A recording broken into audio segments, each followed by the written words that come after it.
William Gargan stars as Barrie Craig, confidential investigator.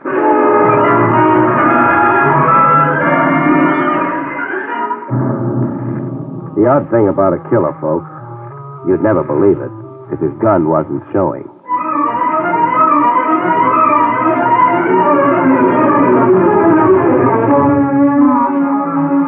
The National Broadcasting Company presents William Gargan in another transcribed drama of mystery and adventure with America's #1 detective, Barrie Craig, confidential investigator.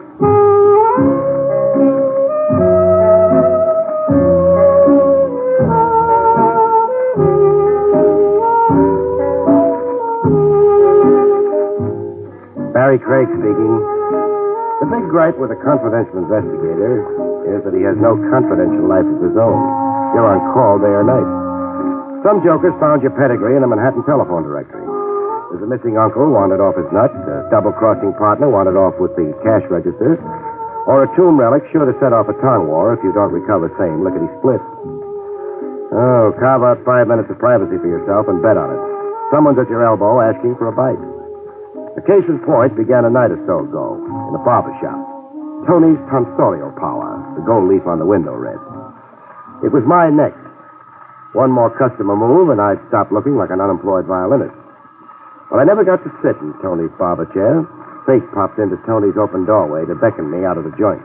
You there, Craig. Fate was a guy in baggy pants chewing an unlighted cigar. Marty Walensky, a hack driver. Hey, Craig. If you've never been shortchanged by Walensky, you haven't lived. I dragged myself over to Walensky. What's on your fat little mind? That's your jalopy outside, Craig? The dark green job? Yeah, across the street. Why? I thought it looked like your load. You got a dame in it, waiting for you. A dame? Walensky, what kind of a gag She flagged me at 78th and 3rd, so I know a good, reliable shaman she asked. So here we are. I keep an office. We've been there. Now we're here. She's waiting on your jalopy. You don't want the business? I haven't seen the back of my neck for 6 weeks. It's my neck. On you, the long hair looks good. Listen, Craig, it can't wait. Whatever's with this chick can't wait. As a matter of fact, confidentially, she didn't even stop the dress before flagging me down.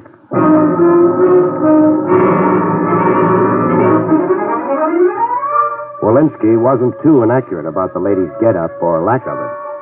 Hair pinned up high like she just left off washing her ears.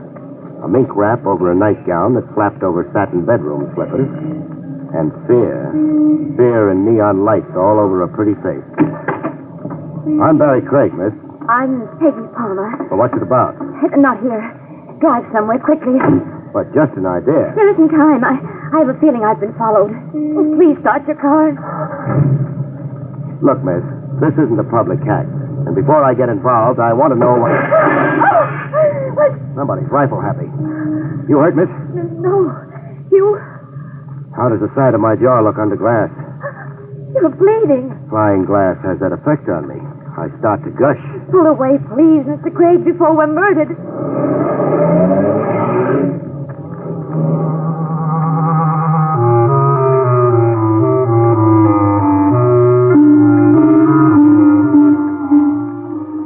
Later, in my office, while I kept busy with incidental washing and cauterizing, a frightened lady in mink gave me the facts. A bite at a time. I live with my brother, George. And no love lost?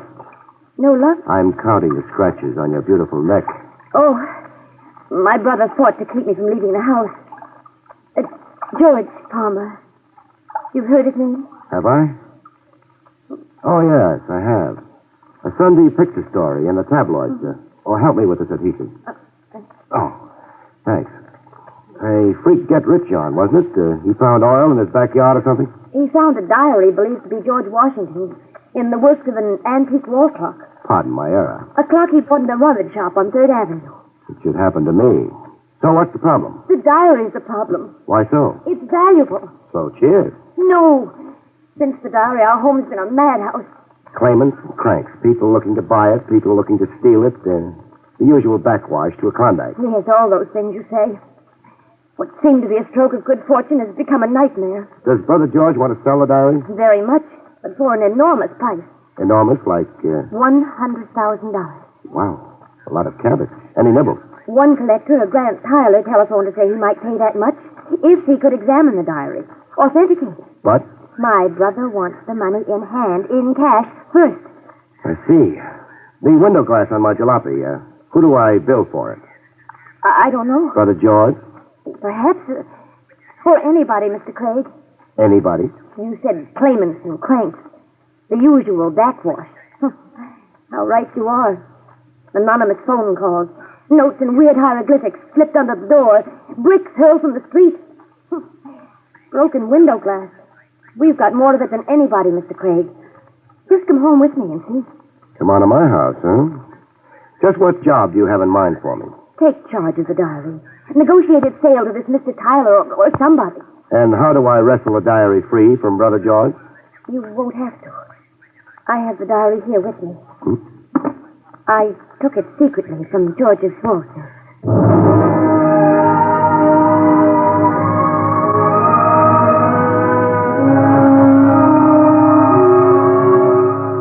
$100,000 sometimes doesn't look it. I was leafing through an old battered notebook. Blow on it and it would shred into yellow confetti. Valley Forge and Bunker Hill. I could make out some of the date lines and references. Mostly personal stuff, it looks like. The Founding Fathers' beast at the end of the day, good cheer. Yes, that's what makes the diary so valuable. It isn't a history of the revolution. It's the story of the people around him, his personal relationships. I say turn it over to a museum. What? Do that and turn your brother over to an asylum, huh? Negotiated sale, please. End this terror. What's your phone number?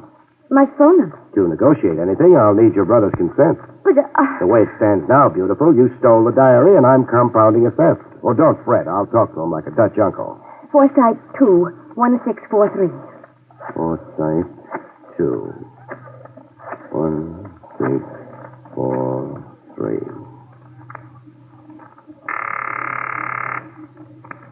Hello? Hello, George Palmer? Yes, this is George Palmer. This is Barrie Craig, The detective? confidential investigator. Now, try not to blow a fuse. Your sister Peggy's with me. Keep her. Generous of you, but my harem's overcrowded as it is. She's a little unnerved over that diary. I want you to authorize me to negotiate the sale of the diary. The biggest buck possible, and I don't want a cent. No. Try being reasonable, Palmer, or all the diary will get you is a diamond-studded straitjacket. You can go to... Craig, there's somebody here. Craig, help. Palmer! Craig, Palmer, what's happening? I'm going to be murdered. Something happened to my brother. You've just inherited a George Washington diary. Oh, no. Let's go pay our last respects.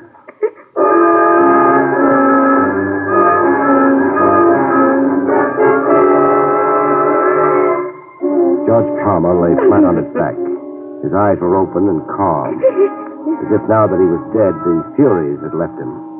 2 bullets fired close to the head. If the diary has been here, that's too... Don't borrow guilt, Peggy. Your departure with the diary had nothing to do with nothing. Your brother was chilled first, then came the search. Keep puffing those eyes, and you'll need a seeing-eye dog to lead you around. I can't help feeling miserable. No. You had a brother, and now you haven't. It's something to get used to. Dead. And only an hour He was ago. clawing at your throat. It's a bereavement, sure, and I don't want to be unsentimental. Ask a question. Is this that antique wall clock your brother found the diary in? Yes. I worry about myself on rickety chairs, but that's the only way to see the inside of this clock. Clock's older than sin, that's for sure. In good running order? Why, yes, I believe so. The sales receipt for the clock, do you have it? Yes. George kept it here. In his desk. A wall clock in running condition, $25. Sold to George Palmer. Company? Got any idea who? No. I'll play butler. Who is it? Telegram for Miss Palmer. Let's have... Halloween was last week, mister. Your hands raised, please. Thank you. You too, Miss Palmer?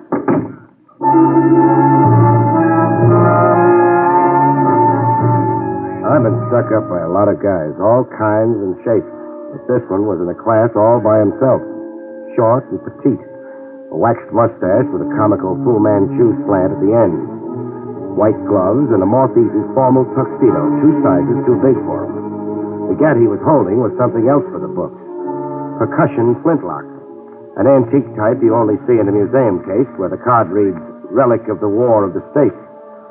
I watched him sniff around the room a little and then come back to us. The George Washington diary. You will please give it to me, Miss Palmer. The diary. He hasn't got it, friend. No? Back up 2 feet and say hello to a stiff. He is George Palmer? Was. Oh, dear. Whoever gave him those twin perforations of the skull took off with the diary. Is the truth, Miss Palmer? Yes, it's the truth, of course. Of course not. The lie sticks in your throat. It's only a prominent Adam's apple. Give her a complex about that and you'll The find... George Washington diary. Give it to me. To give you what we haven't got, we'd have to be magicians. Even to live, you'd have to be magicians. So it comes down to that. You have 1 minute. That hunk of museum cast iron that can do the work of a gun? You'll see. Yeah. Boom, boom, and where did the world suddenly go?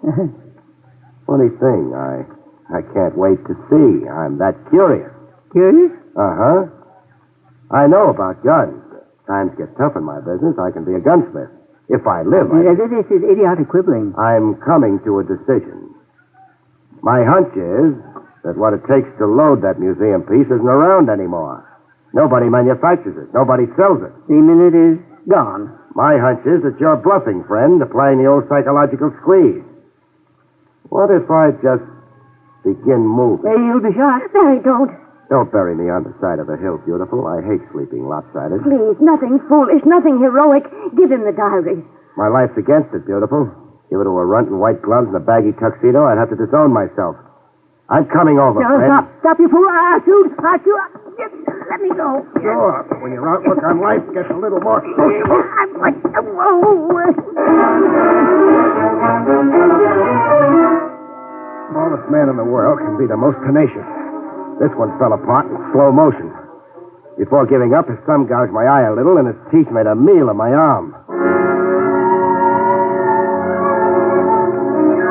Before coming to, we had to throw him into a bathtub of water. He was out as cold as that. Keep an eye on him, beautiful. The size of him, he can wash down the drain pipe.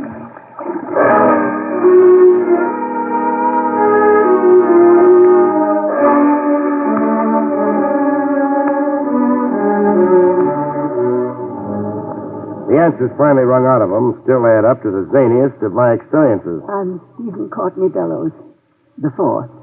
As long as a name can get. My great-grandfather was the Stephen Courtney Bellows, intelligence captain in the army of the Rev. His Sunday. He was accused of spying for the British. Unjustly, Mr. Craig. It's an infamous slur against a great man. Rough. Even now, I have a petition before the President of the United States demanding that he restore the good name of my great ancestor. Which brings you to the diary? Yes, I wanted to examine it. Mm-hmm. If George Washington wrote things that reflect well of my great ancestor, I want this information shouted from the rooftop. And if General Washington called your great ancestor a skunk? Then the diary must be suppressed. The infamous lie must not be repeated. It must not. Cut! One question, Bellows. Yes, What lunatic asylum do you call home? Harbor Heights. Hmm. But I was detained there unjustly. It was all part of an infamous...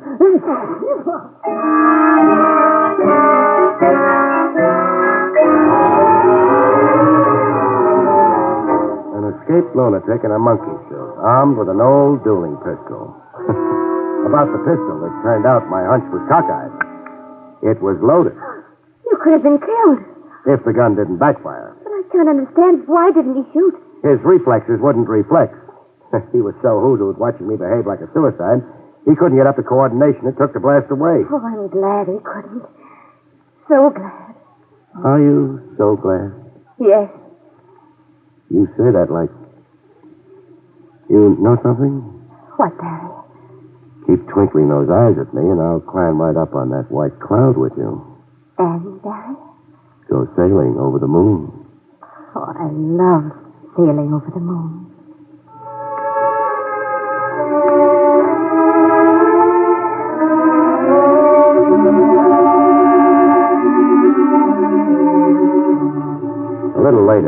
ham steaks and coffee and a Midtown Hofbrau, Peggy and I batted the case around with Lieutenant Trav Rogers. Just a few more facts, Craig. That is, if you can spare them. Well, you know about all there is. I know you gave me exclusive custody of a corpse and a lunatic. Show more respect, Trav. Fellow's great-grandfather. I've already had the pedigree up to my ears. I want the diary, Craig. Who doesn't? You'll have to get on the end of a long line. You won't surrender it? By court order? By police request. No can do. And our reason? It's the property of my client here, sacred to my keeping. I asked your reason. State. Diary's the honey that draws the flies. While I've got it, it's open season on Barrie Craig. Someone may come calling with a gun, and voila, I'll catch me a murderer. Or catch a bullet. All right. It's your life. Squander it any way you like. Good night, Miss Palmer. Good night, Lieutenant.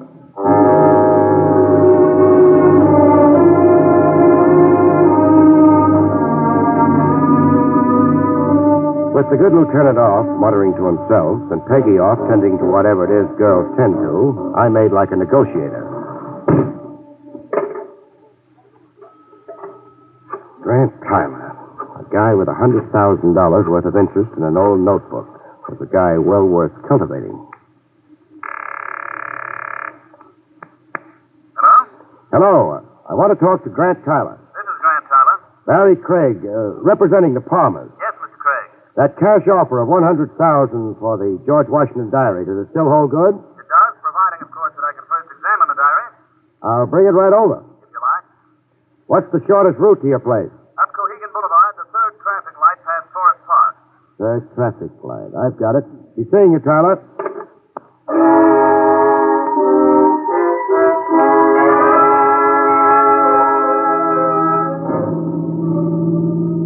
The second traffic light past Forest Park. I got the stop signal, a hand signal. A guy in a blue uniform. Traffic cop or a fireman or a parcel delivery messenger. In the dark, he looked like all three of them. You were going 60, pal. The gas pedal jammed. Are you a traffic cop? No. No. Then what the... Don't get impolite, pal. No. I'd be a dope too. So it's a stick-up. Surprise. $40 is all I've got. You'll never make Bermuda. Keep your wallet in your pocket. Now drive into the park. All I want is your company. Into the park, pal.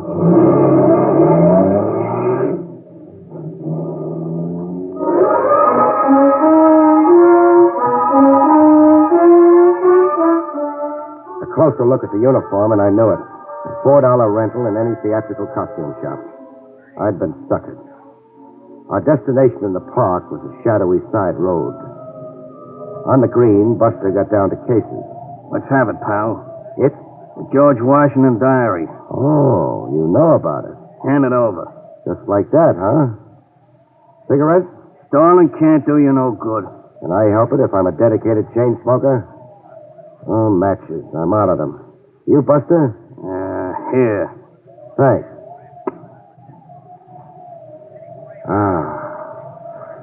I can face the future now. Give me the diary. Or do you still want to clown around? No, the diary. Here it is. From me to you without love. Who are you working for, Buster? 2 kids and a blind grandmother. Mind if I borrow your car? Help yourself. Thanks, sport.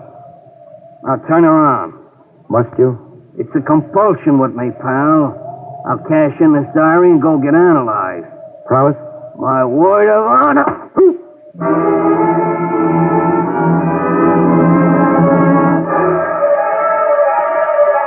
It took a long time for the balloon to drift down from out of gravity and settle back on my shoulders.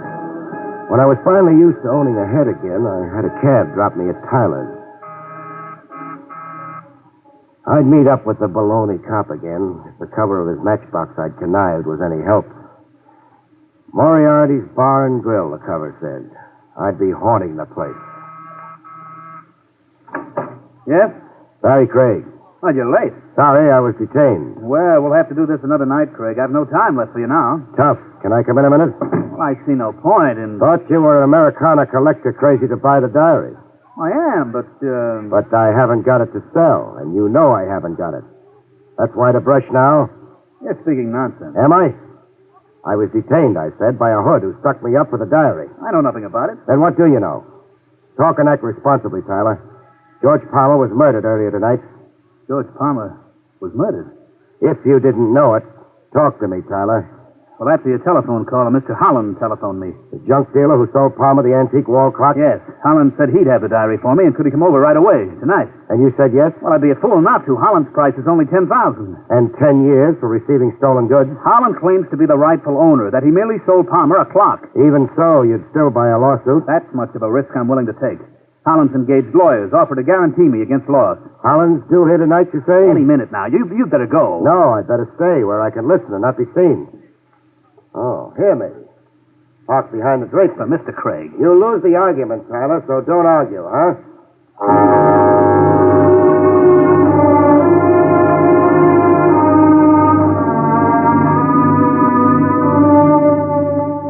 I got an earful. Holland looked and sounded like a guy ready, willing, and able to set fire to his junk shop and to himself. You don't have the diary, Mr. Holland? No, I came to tell you no. But you assured me. Something went wrong. But give me one day, Mr. Tyler. One day, and I will get you that diary. One day, and I will finish the transaction, I promise. I only have to get my hands on a no-good double-crossing rat. A no-good double-crossing rat. Oh, my friend in the park. Buster'd been working for Holland until he branched out for himself.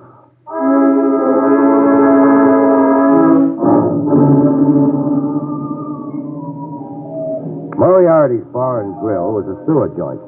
Open a manhole and drop in. 20 minutes in it, and Peggy was gasping for air. Oh, I can't stand much more of this place, Barry. You won't have to. Surprise. You see him? He sees me. And making like to come over yet. Why, the gall. Hi, pal. The name's Barrie Craig. I'll sit with the law. I just figured out how you got to Moriarty's. Did you? Cute gimmick. Conning me out of that matchbox. Your car keys. Car's parked on a corner. Thanks for the loan. Don't mention it. Oh, I almost forgot. The diary. You'll be wanting that back. Here. A change of heart? Yeah. I'm a regular Jekyll and Hyde. Half me wants to go straight, the other half gets out of line. Sad. How worthless did you find the diary to be? Hey, you're smart, Craig. Smarter than one guy's got a right to be. You approached Grant Tyler with the diary? Yeah, I approached Tyler. He checked it through with a spyglass, page by page, and then threw it back at me. It wasn't worth the plugged nickel, he said. The diary isn't with... Don't take it so hard, lady. You got the diary in a grab bag. It's my brother. Oh, yeah. That. What about that, Buster? You can't pin it on me. No? I'm for hire, but I'm not a torpedo or a fall guy. Whoever murdered Palmer wasn't me. Can I go now? No. For coming clean like I have? You give me a break. Make out like we never met. No. Sawhead, huh? Yeah, I'm the compulsive type. But I'll go get analyzed after I even up the score.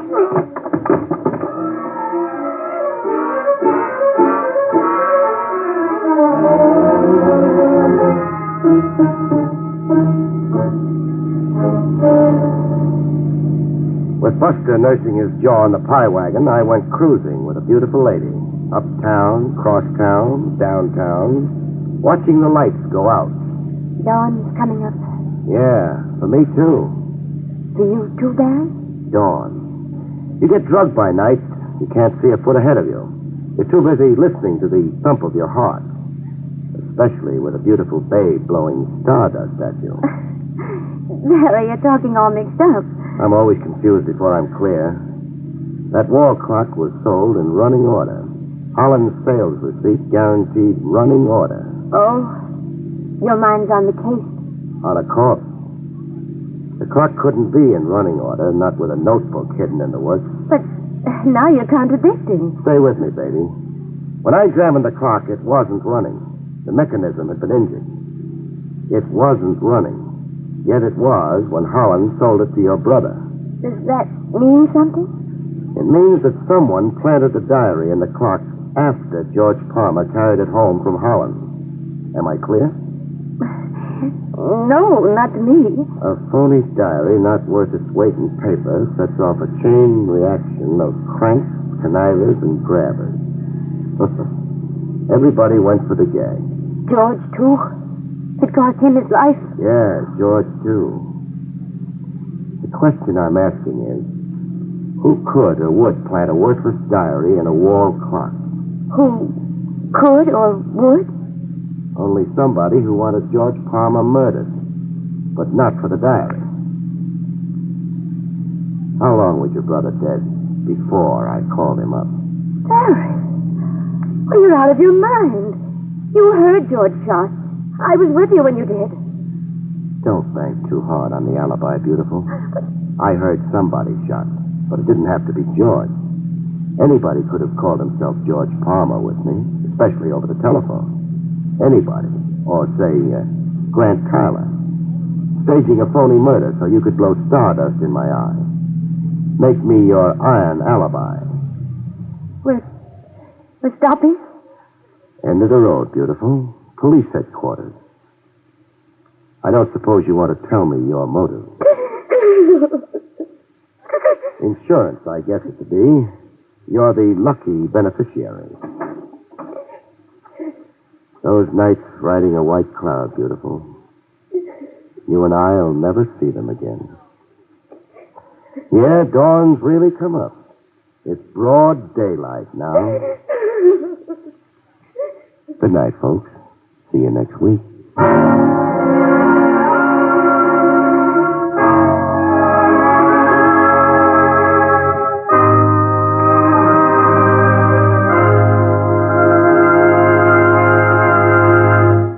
You have been listening to William Gargan in another exciting transcribed mystery drama from the adventures of Barrie Craig, Confidential Investigator. Tonight's story, Dead on Arrival, was written by John Robert. Next week, it's the strange story of Murder in Wax, about which Barrie Craig has this to say. Next week, I meet a wandering parrot screaming bloody murder, a sculptor with an amazing knack for making the dead lifelike, and a hired killer who sticks closer to me than my socks. The three put together spell murder. See you next week, folks.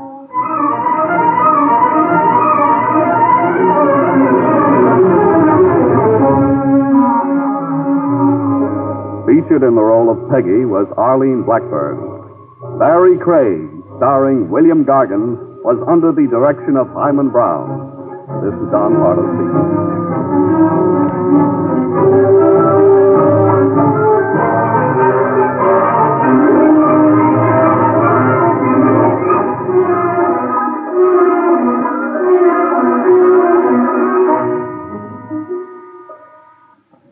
Now it's Meredith Wilson's Music Room on NBC.